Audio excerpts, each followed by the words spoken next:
Welcome to the HU Move Makers podcast, where we highlight folks that are blazing the trail and making moves in Howard culture.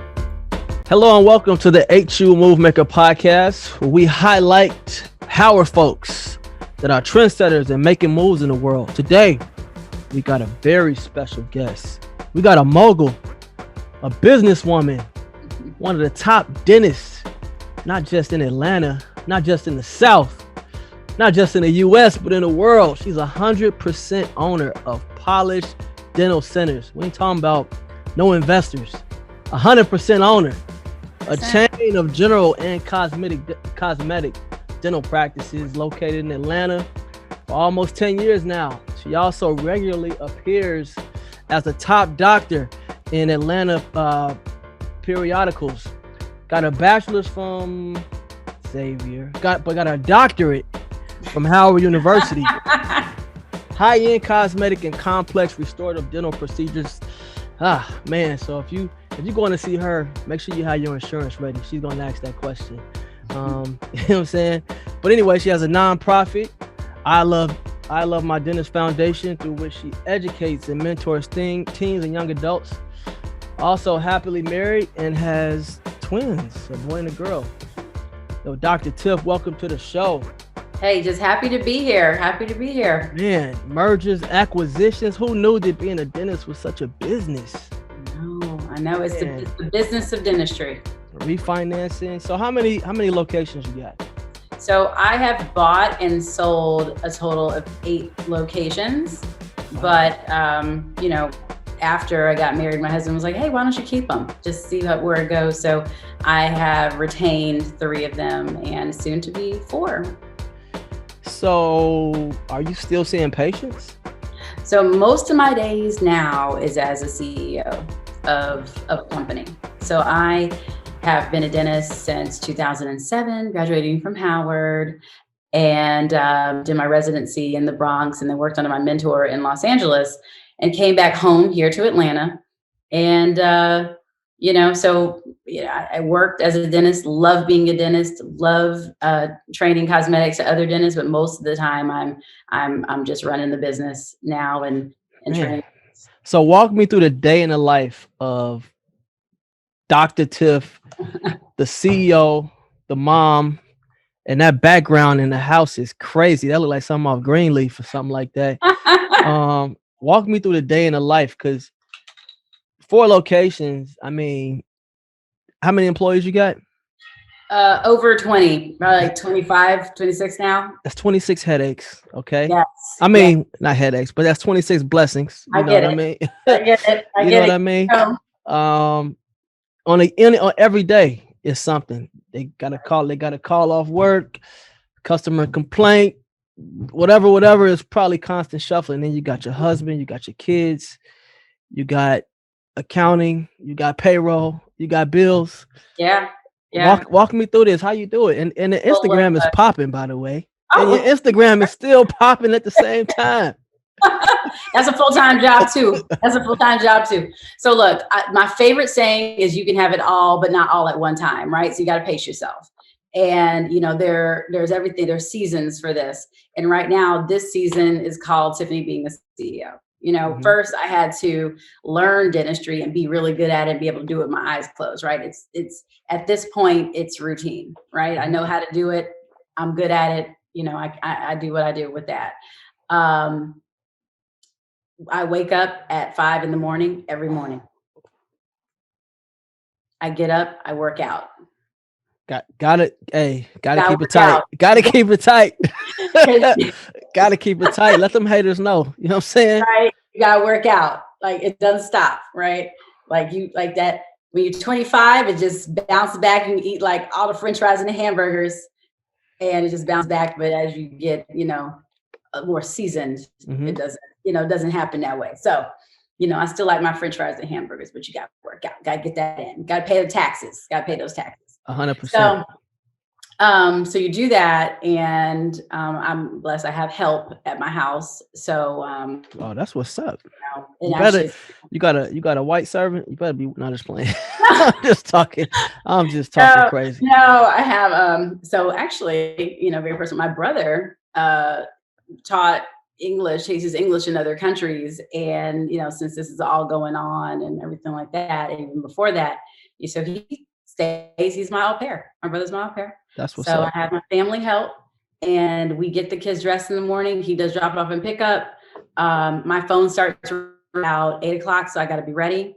I check my reports, all the, I check Google, I check Instagram, I check all the portals. I have meetings with all of my officers. Once a week in the morning, I have a meeting with my AR department. And then I just get to work on marketing and talking with vendors. And I analyze my P&L, my profit and loss statement, to make sure that I'm, just making sure I'm not overpaying any bills and making sure that everything's in line. More profits than losses, looks like to me. Mm-hmm. COVID was 2020 wasn't a bad year. Yeah. Welcome to the Go Fish Village podcast. As a Chinese proverb says, give a man a fish and you feed him for a day. Teach a man to fish and you feed him for a lifetime. At Go Fish, our goal is to teach individuals just like you how to build wealth through real estate.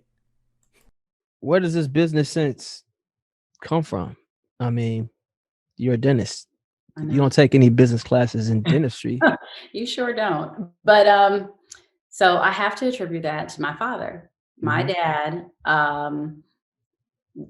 owned a chain of telecommunication companies back in the 80s and 90s. And that was like the prime time to do that too, man. Right. Yeah. And actually, it crashed. 2000, the beginning of 2000s, around 9/11.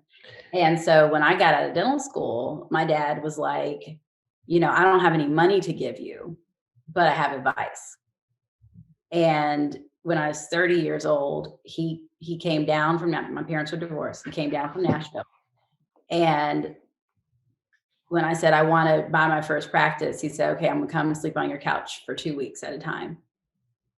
And he would come and I would just watch him, and he'd teach me, and he'd handle things for a good 5 years. And then he's tired.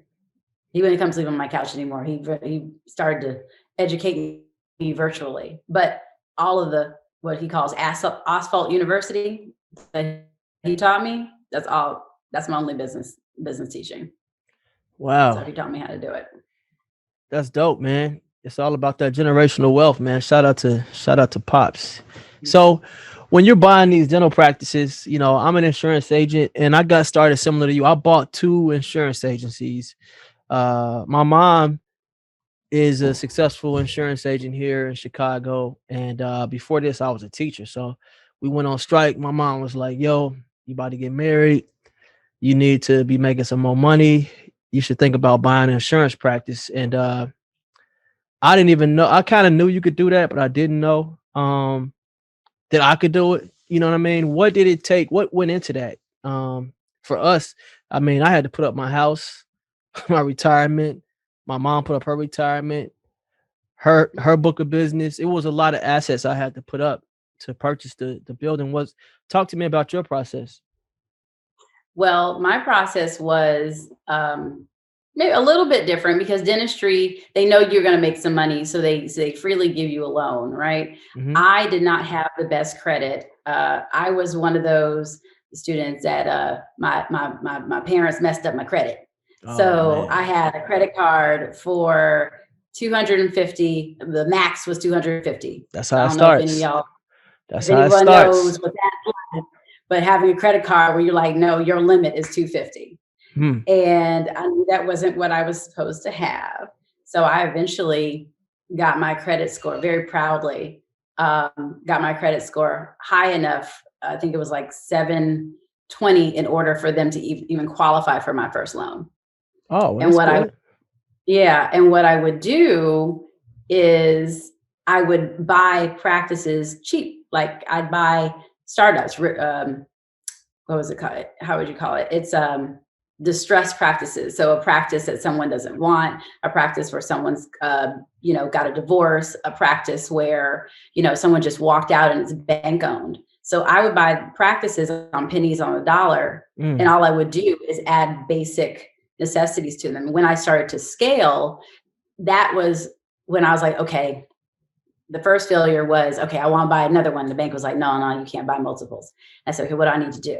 All right, you need to get your profit and loss together. You need to get with your accountant and make it look good for the bean counters in the back.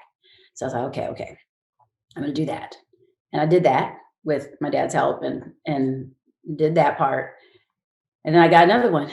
Then I got another one. Then I got another one. Just knowing how to keep your balance sheet looking pretty, bank ready. That's all it is. It's really not magic. So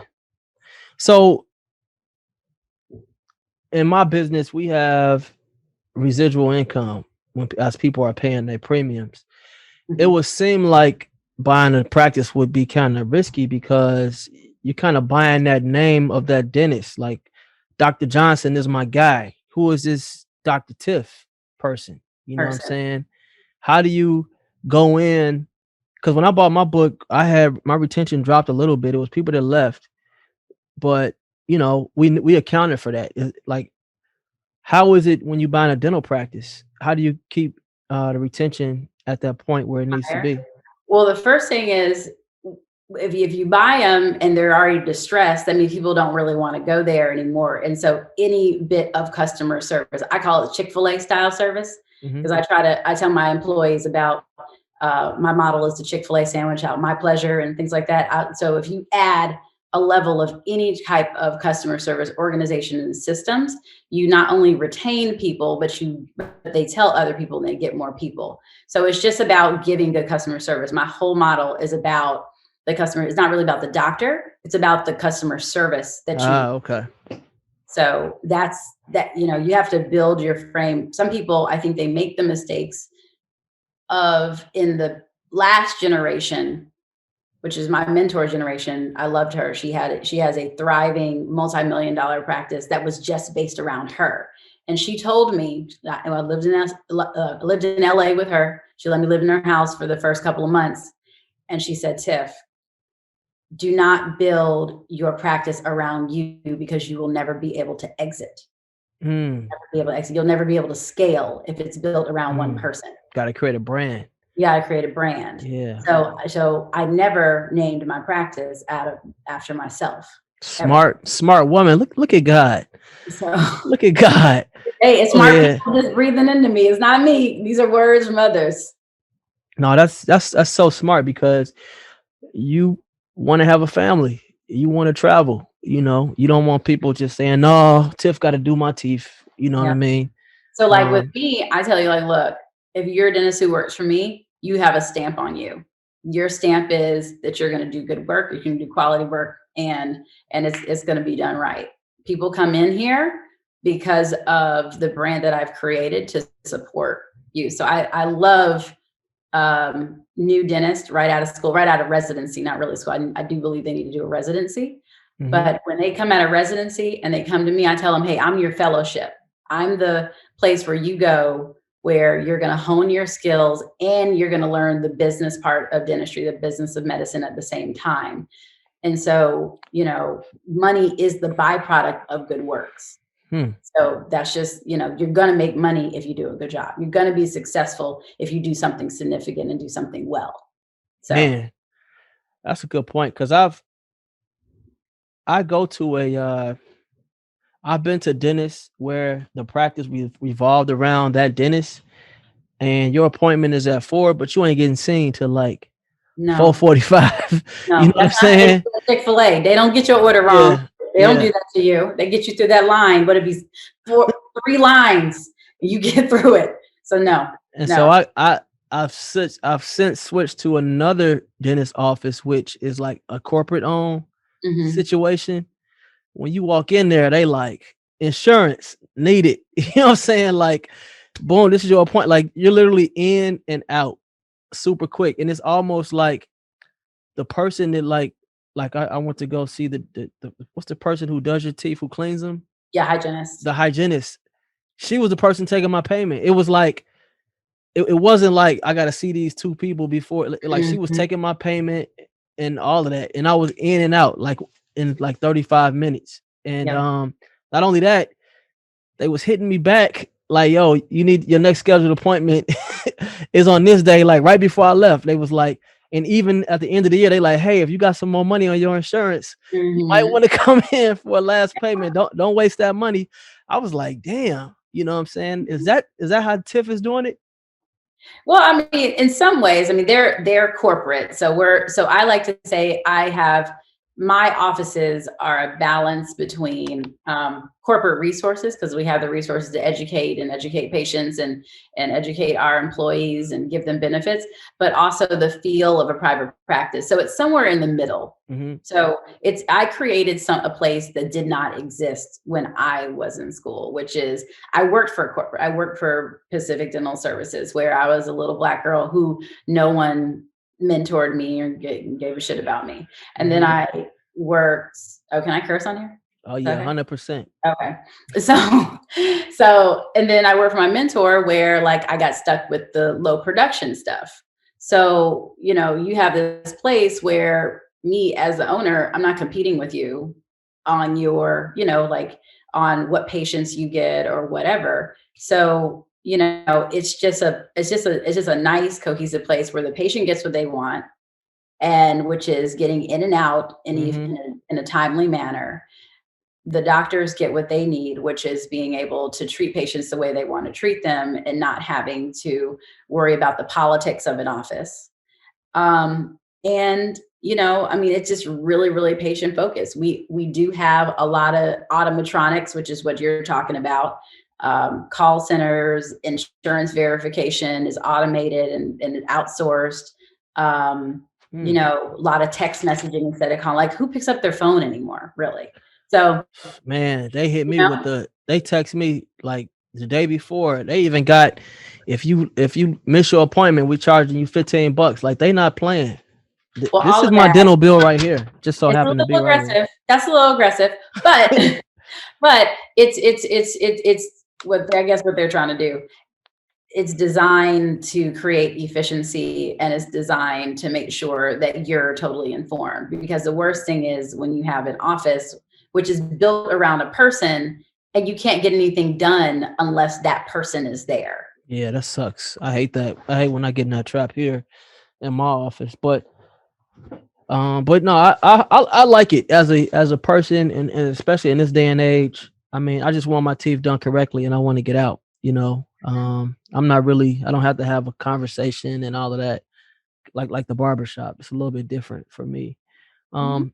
How do you evaluate um a dental office? Like, okay, it's the stress, it's producing X amount of revenue. How do you know, like, do you base it on like the location, the tools that you about to get? Like, I mean, because I've always wondered that. When I evaluated dental office, I basically just it's really a feel of it. I mean, it's just, does the dental office have any liens? Does the person have any liens on their stuff? Like, is this equipment bought and paid for? If not, you got to release those. You got to pay off your liens. What do you have? Does your facility so primitive that we can't even like add digital x-rays to your software? We can't even, like, if they don't have anything digital, then we're like, that's like a no-go. That's too Mhm. far off. Or your chairs, um, 1995 and Mhm. younger. Picnic With chairs, huh? Man. Yeah, like 2,000 shares or whatever. Like, is your shit gonna break or Yeah. not? Or I mean, that's really all you're looking at, because if with my model, I can bring my model to any office. I can bring my model to an existing office and help that person get more patients. But it's a model and it's a system, and you could drop it in the middle of the desert and it would work. Man, that's what's up to have that confidence of not only being a great dentist, but a businesswoman. Was it ever a moment where, when you talked about when you did work at corporate, did you always see yourself in this position that you're in right now? I knew Yeah. I was never going to work for anybody else but myself. Wow. And you never like doubted yourself? No, never. What about when you first purchased, maybe I know it had to have been a moment where you like felt like in over your head. Oh yeah. Like how did you deal with those moments? Cuz it for me, I mean, I've been in business 8.5 years and it happens still. You know what I My, mean? Um so my dad taught me about controlled paranoia. I'm always paranoid. That's how I keep my edge. I like it. You're wow. always, you should always push yourself and you should never be comfortable. So Man. that's just, you just have to live with it. Like it's something that everyone was like, you know, you don't know if something is gonna, you're never gonna know if something's gonna be successful ever. You know, 100% sure is not happen, right? If you're not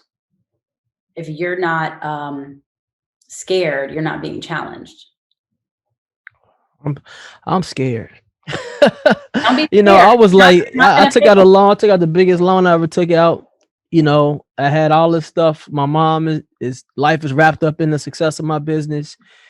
My life is wrapped up in I got kids, you know, and then paid it off. Then I was like, oh, I need to buy that building. I bought the building where my office was located. It was like starting all the way over. You know what I'm saying? You got tenants then. Yeah, I got tenants, you Yeah, know. they gonna pay. Yeah, but you know, in your mind, you like you looking at that. You know how sometimes like you know, you running a big practice. It's not like if you bring in 10 grand that pays for your bills. You know what I'm saying? Mhm. Yep, Like when I you know. had that feeling like, yo, my break even is like what people make in a year. You know what I'm saying? Like that. And I was a teacher before this, so it wasn't like I was like used to like all this money flowing through. I mean, it took some getting used to. And Well, what I think is like is just managing the taxes is really just what oh needs to yeah. happen. It's just managing, not, making Uncle Sam do you right. Just putting all those LLCs together and Well, making do sure. you own any of the properties that your buildings that your practices are in? No, I don't own any of the properties. What I say is um I'm not in the real estate business, Yeah. and I know, and I'm going to be in the business that I know, which is how to turn up offices and make them successful. And, dentistry is like, 60 cents on the dollar. Real estate is more of a slow, thing or Man, whatever. margins are that high? Hmm. Whoa, man, I should go back. You know, when I got to Howard, I was a bio major. It was two dentists, two black dentists that grew up. They were on my block. They went to Meharry and they was like, yeah, you need to, if you want to make some money, you need to be a dentist. Blah, blah, blah. I was like, bet it up. I went to Howard bio major for about a week. Ah, you said I was no. like, nah, that's not gonna work. I had to go to school of business. But you know, my Yeah. boy, best friend of my wedding, he went to Meharry. He's a dentist, killing it. So yeah, yeah, you're 100% right about that. So now, Yeah. man, you're a mogul, man. What does it feel like to be recognized in Atlanta? You look young to me, you know, as one of the top dentists in that city. I mean, it's a large responsibility. It's a large responsibility. It's a responsibility we have to our community. It's a responsibility to not let other women down, other Black people down, and it's just it's something that I'm proud of, that I'm grateful for, and I wear it. It's both a banner and a burden. Yeah. Yeah, so I like it though. How do you balance that with family, you know, with the kids? Because how do your kids? I have to have two-year-olds. Yeah, mine are 4 and 6, and so your kids are getting to that age where they got their own schedules. You know, they got Yeah, birthdays they play got date. to go to. They Oh, got play they do it date. now. They do it now. It's like, Yeah, well, it's not as much anymore, but yeah, they do it. They do it now. The weekends are for my family, and during the week, we have our routine, our dinner and books and iPads and whatever else we do together. We have our routine, but the weekends are all kids stuff. And, we just figure it out. I mean, I have to grow, and to answer your question, I have to grow my business to 30 plus practices if I'm going to be. Wait. That's how I feel. Wait. That's how I feel. Wait. Let me tell you why I feel that way. Let me tell you. Because the bigger you get, as a owner, The less work you got to do. The less work, the more people you have, and you can pay people underneath you to do your job. You can pay a CEO. You can pay a district manager. You can pay someone smart enough to take your place, and you just collecting the check. So it's grow or die, right? Like you have to grow. Right. So like that sustained paranoia that you have to have, that you have to accept to grow your business, to push forward, to do something you haven't done before. You got to have it if you're going to be big enough so you can just sit and do long division with your kids, right? That's real. So you grow your business to 30 practices. Is that as the goal to get bought out? Not anytime soon. I mean, look, so my family lives to be about 100 years old. So I got a while to go. So you don't see yourself, it would have to be a pretty penny to make you stop at this point. There's no amount of money. Wow. So you must truly love it. I do. Man, that's something else. That's a blessing, straight up. Yeah, it's fine. Man. So, you went to Xavier, it's all good. Yep. Okay. You went to Xavier. No, I'm just talking. But what made you go to Howard? I just wanted to continue to go. Xavier was so good to me, and being the support that HBCU just surrounds you with. I mean, you know how that feels. Like just to have, there's always some challenges, but on the same side, I mean, it's just the support, the friendships, the nurturing that you get. It just continued on at Howard. Dr. Jeter, rest in peace.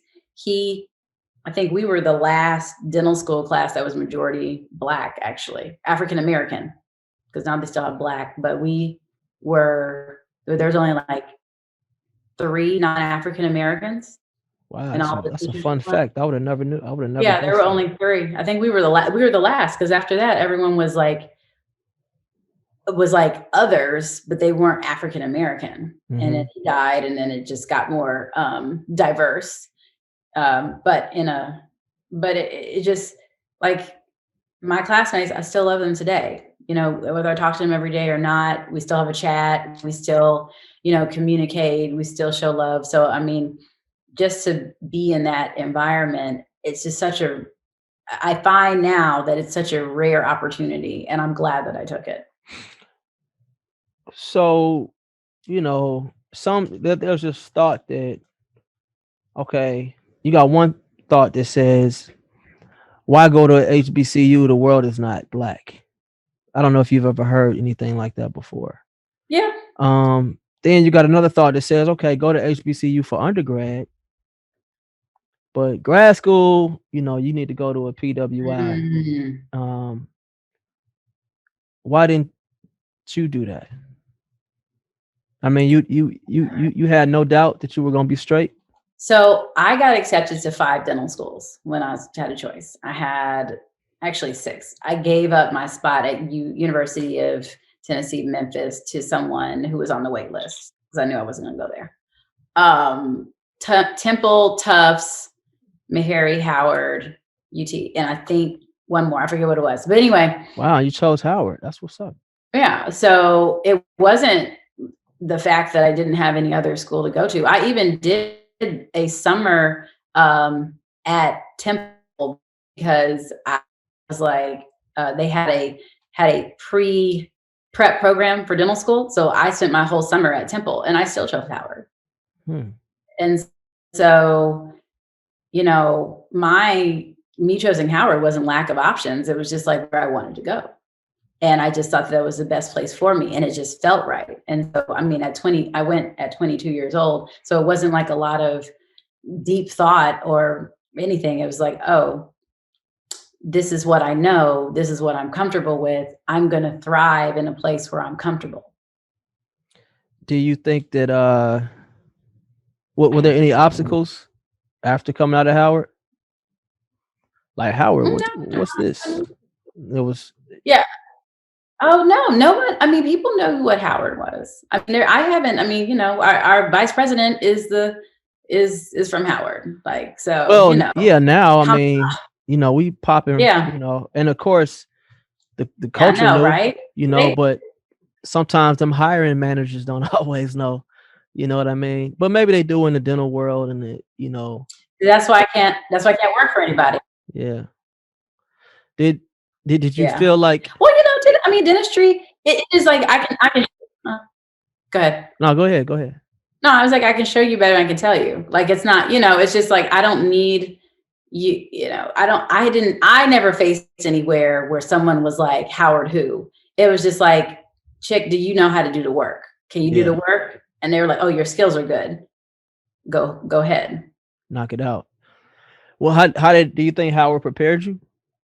Yeah, I think. Shoot, let me tell you, the people that I see coming out of the PWIs in dental school, I'm like, y'all don't know anything.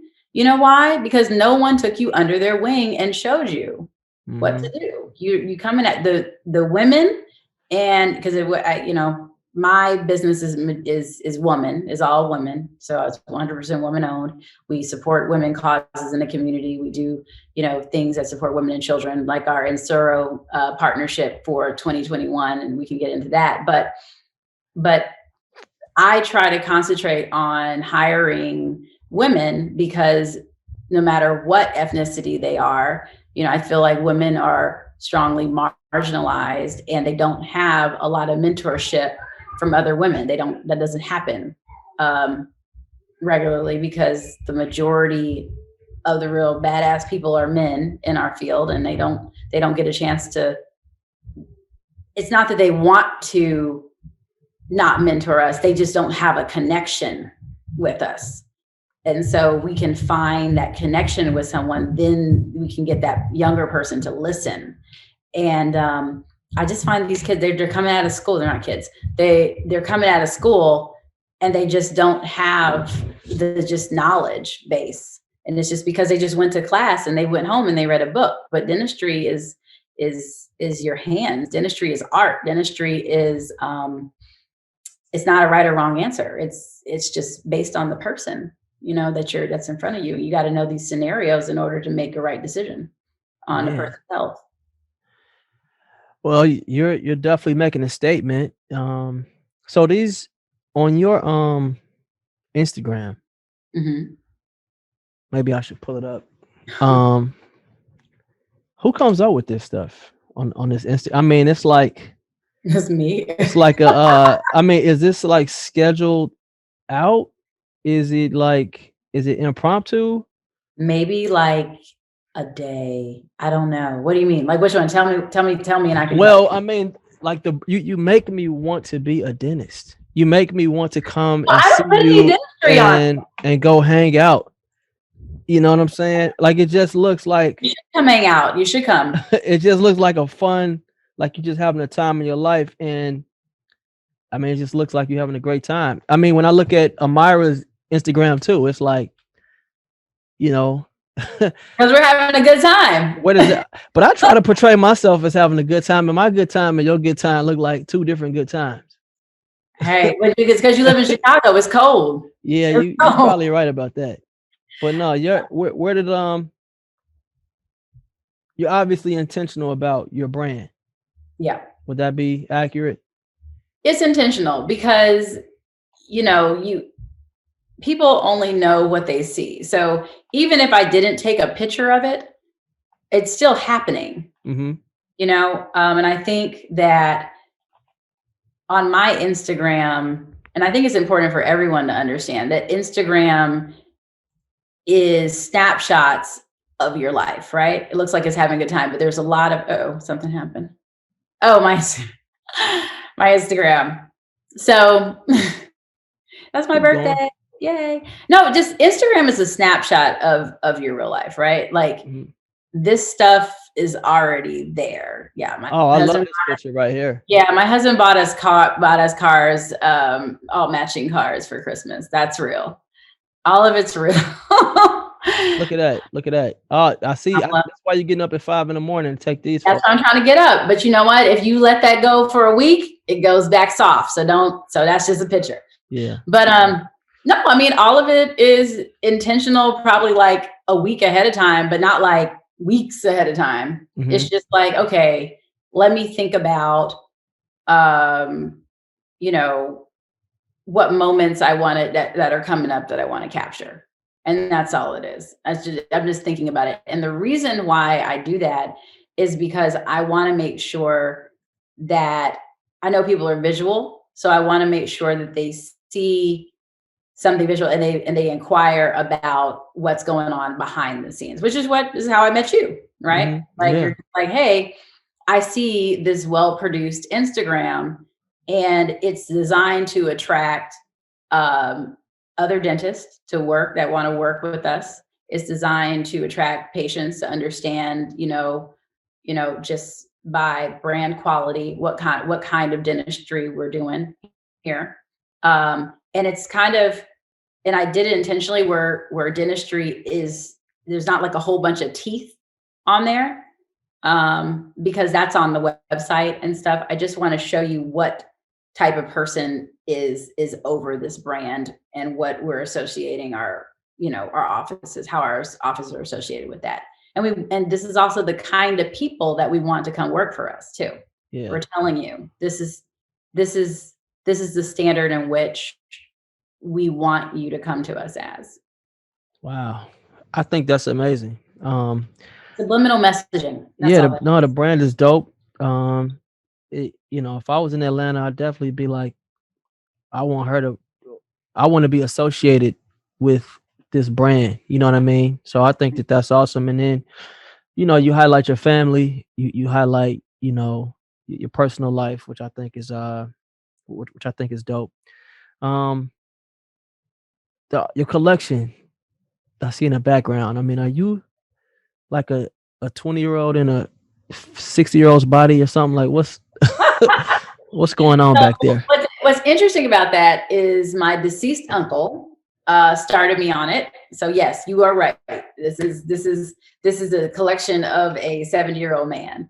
So it's called Black Americana, and there are actually artifacts, pieces of history that we try to bury in African American history, but it's actually pretty beautiful. Like the things that were created in the Jim Crow era, the things that were created during Reconstruction, the things that were music that was created that at the time they didn't know denigrated Black people, but they but it was like acceptable at that time. And so what I do is I take it and I frame it, because I never want to forget where we've come from or how far we've gotten. In the back, I was talking to you earlier about the slave master chair that's 400 years old, where if you move out the latches, is how the slaves would take off their master's boots. And then there's a Mattel game that was stopped in 1920 called Darkies in the Watermelon Patch, which were just... Wow, that's a Mattel game? Yeah, I think it's Mattel. It's one of the, it's Martell, or you can actually look it up. I forget if it's Martell or one of it, but I think it's Martell. It was whatever it was before Martell, but it's the same lineage, that company. Wow. And it's basically Chutes and Ladders. That's all it is. You can look it up. There's sheet music from Disney that I have on the wall from 1902. It's Old Bill Bailey plays his ukulele, and Disney didn't do this one, but Pickaninny's Christening. There's like all this sheet music that we frame and we make it beautiful. Also in my collection, I have a really good piece by a local artist, and I would like bring down my art, but it's a picture of the 44 past presidents, and it's like tick marks are all white, and then Obama is Black. And so it's like so I have like a... Wow. Where are you buying this stuff? Are you just running to it and you're like, I gotta have it? Yeah. Well, some people, my family gives it to me now because they know I've collected it. My uncle passed and he gave me some work. I still have a whole bunch of stuff I have framed over here that I haven't had framed, but I just, let me see, there's all this other, I mean, I have all kinds of stuff in here. I mean, I could go through the whole thing, but it's just collectible pieces of our history, because I think as African Americans, you know, people are, Howard, you meet West Indians, they're proud of their culture. You meet African descent people who, you know, are from Nigeria or Egypt or whatever, and they have culture. But I think so many times, whether it's good or bad, we lose ourselves as African Americans, and there, we do have a past, we do have a culture, we do have things about us that have molded our history and molded where we are, especially including Howard University, which was created because there was a guy who had, you know, mulatto kids and they couldn't go to college with, you know, where they wanted to be, right?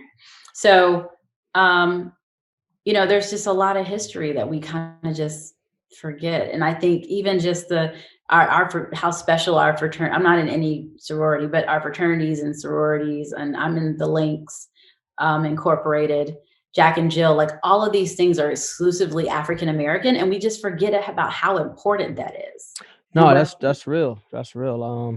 100%. I mean, that's part of why I started the podcast, just to capture these moments so that they can live forever.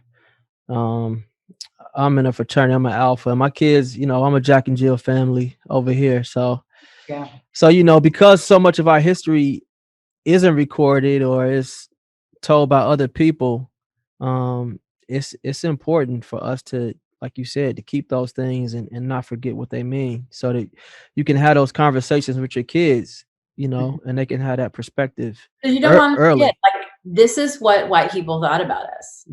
This is how we were treated. Like, I don't need you to go off and, you know, act like, I mean, we're reminded now with George Floyd and just how we're treated by the police. I mean, it's a very stark reminder, but that's going to die down. Our kids aren't going to remember that. And like, there should be some kind of reminder of like, hey, this is your past. This is never forget that. Yeah. Hashtag never forget. No, that's a great point. Welcome to the Go Fish Village podcast. As a Chinese proverb says, give a man a fish and you feed him for a day. Teach a man to fish and you feed him for a lifetime. At Go Fish, our goal is to teach individuals just like you how to build wealth through real estate. So in the midst of all of this, you're also a woman that does a lot of philanthropy. Can you talk about that work? Sure. Well, just to much is given, much is expected, right? Everyone knows that one. Dentistry is something very unique, where there's less than 250,000 dentists in the whole United States. It's a gift to be able to, I know, even say, like, pull out someone's tooth, right? Because not everyone knows how to do that, right? No one knows how to cure a cavity. So I started with my philanthropy really early, where I did trips to Jamaica to help. Nice place to go do some philanthropy. You can kill. No. Tax write-off in. Oh, okay. No, at Jamaica, no. Jamaica. I mean, yes, it sounds nice, right? But like, when you're staying in an actual like Jamaican motel, you know, like a native. Yeah, like no. It wasn't no day trip. It was no. And you're up at 7 a.m. and you don't get back until 1 a.m. because you're coming from some foreign, you know, some little place in the bush. Like, no, we're sitting people in rocking chairs and pulling out teeth, right? So I have a little bit of that further down on my page. And then we do battered women. So this year we want to do something a little different. I have been a supporter of the Insuro Foundation, which helps children who have aged out of the foster care system go to college. And I've supported them for years as a just participant of their ball. 1 year, a young man got on stage and explained his trauma when he was 13 years old. And I said to them, I need to help. This is before pandemic started. This was in January. I said, I want to help this year. I think this will be great. We lost contact because of pandemic, reconnected. And I said, this guy, I need to talk to him. And I talked to him and he told me his story again. And I said, for all of the Insuro scholars, we are going to make cards for them and we are going to give them free dental care, no matter what it is, for this entire year. Wow. There's 330 of them. And so we did the math. That amounts to about $250,000 of dentistry. If even like 30 of them come in, but it's, depending on what they have. And of those kids, if there's any trauma cases, we're going to do at least 2 cosmetic makeovers. So this kid got his teeth knocked out when he was younger and didn't get them fixed till 10 years later. Man, he had no front teeth. Can you imagine that? No, I couldn't. And just the self-esteem that, imagine the self-esteem ramifications and the teasing and things like that. And so we don't want any of those children. They're not children, they're young adults. They're 18, they've aged out of the foster care system. So they're 18 to 26 years old. We don't want any of them to have to suffer. So, hopefully this continues to go on year after year, because it's been well received in the Atlanta community and really proud of it. That's dope. That's super dope. I mean, you international philanthropist, Jamaica in the bush, all of that good stuff. With the Maroons. What do you say to there's this stigma that you can't be, if you're a woman and you a boss, you ain't about to find no man. You ain't about to have a family. No. I mean, am I making this up? Have you heard this too? I've heard it. I've heard it. What? Oh Lord, this is a touchy subject. Touch this one. It's kind of. Hey, I mean, it's gonna be women watching this, and if I'm a woman, I want to have 30 locations, and I want to have twins, and I want to be happily married. I want my man to give me a G-Wagon. You know what I'm saying? I mean, to a lot of Black women, it's almost like there's this thing. I don't know who made it up, but it's truth in everything, Right. But when I look at you, I look at Amira. I mean, you women are examples of, like you said before, you can have it all, just not at one time. I mean, what advice do you have for women because women put a lot of pressure on themselves to get married, have kids, make money, and blah, blah, blah, blah, blah. List goes on. They want abs. I know abs. Those abs don't stay. That's only for like a day. And then you eat some, then you do alcohol and they're gone. They're gone. Yeah. So, okay. So I've been married for 7 years now. I got married in my early 30s. I waited. Well, one thing I would tell women, I've told my sister went to Howard. She was Miss Howard. She graduated 2019, and we family. So I'm going to tell y'all,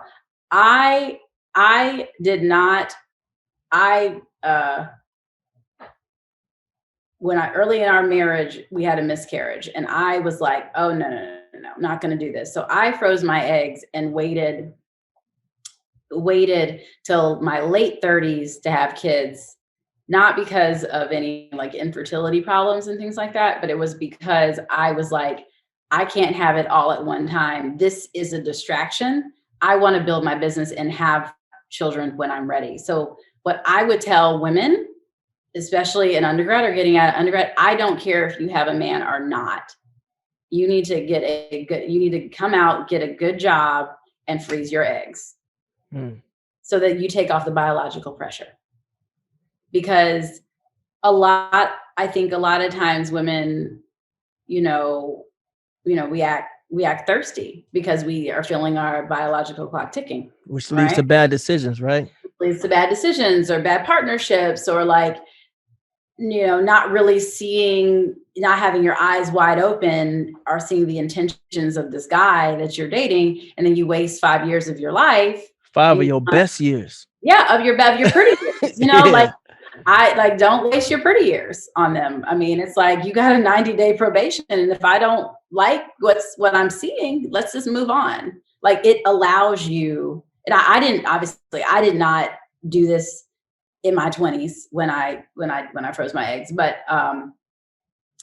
but if I were to tell my 20-year-old self, luckily it worked out for me. My husband is a Morehouse grad, went to Harvard, doing his thing. Oh, so y'all a power couple over there. But yeah, I mean, he's straight. So, but he's, but it's just like, if I were to, I told my little sister she won't do it. But I would tell you, I was like, look, take the biological pressure off. Jobs pay for it. And get yourself right, get your career right, get that confidence about yourself and who you are first. And then let's go find a man. And by the way, the same criteria that you measure a man by is not the same criteria that we are measured by, right? Like, just because I have, a successful career and a lot of money, a man worth his salt isn't looking for that in me. They're looking for the feminine qualities of me. So just don't forget to show those feminine qualities that men are looking for, because a good man isn't looking for your wealth. Mm-hmm. They're looking for your nurturing and your support.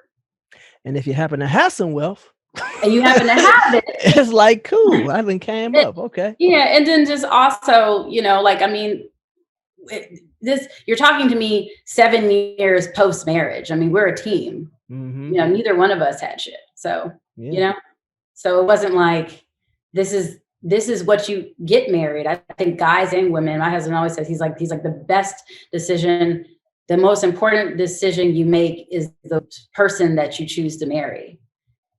That's how he talks, and he's not much older, not that old either. And man, that's something that needs to be a whole class or on a t-shirt. Oh yeah, no, he's I mean? like, because you gotta be supportive of each other. You gotta just be like, you gotta support each other.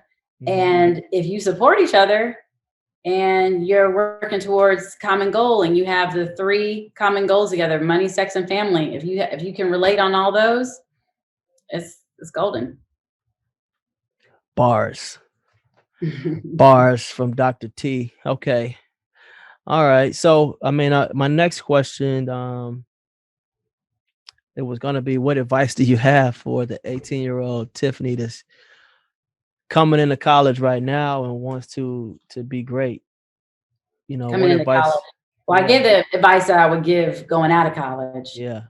The advice coming into college, oh God, I forget.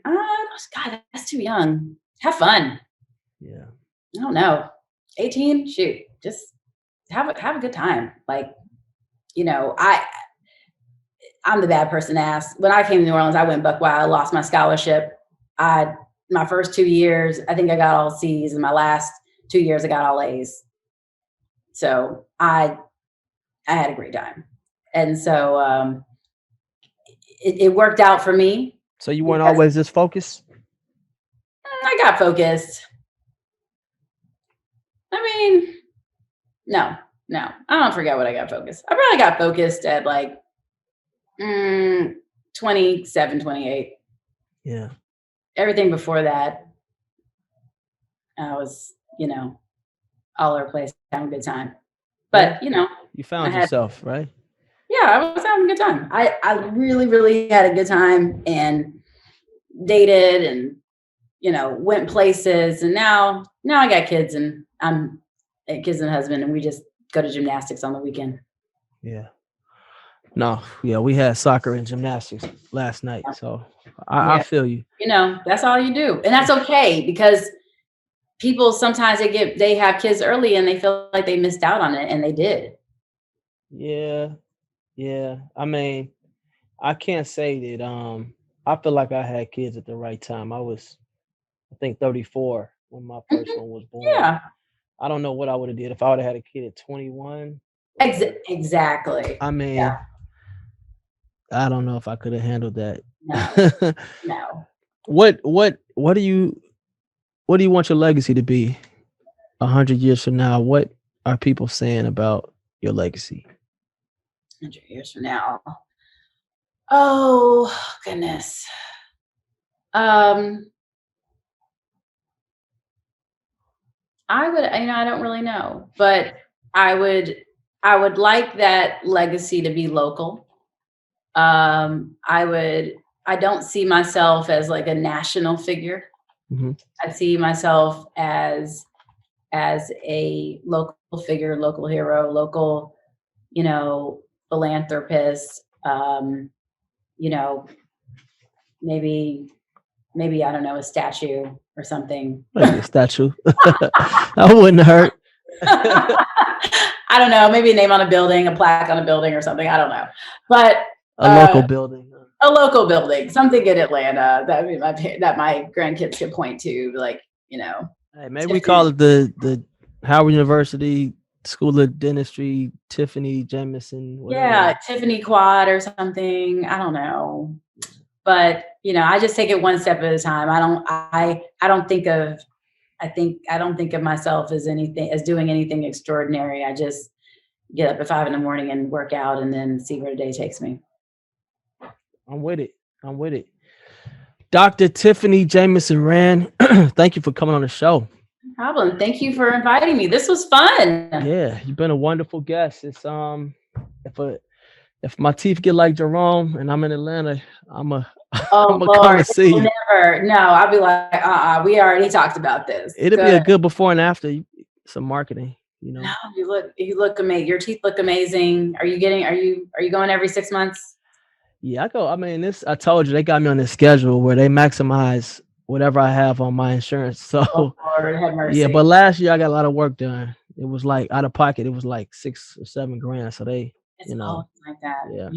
It's always like that. Dentistry is so expensive. Dental insurance has not increased their maximum since 1975.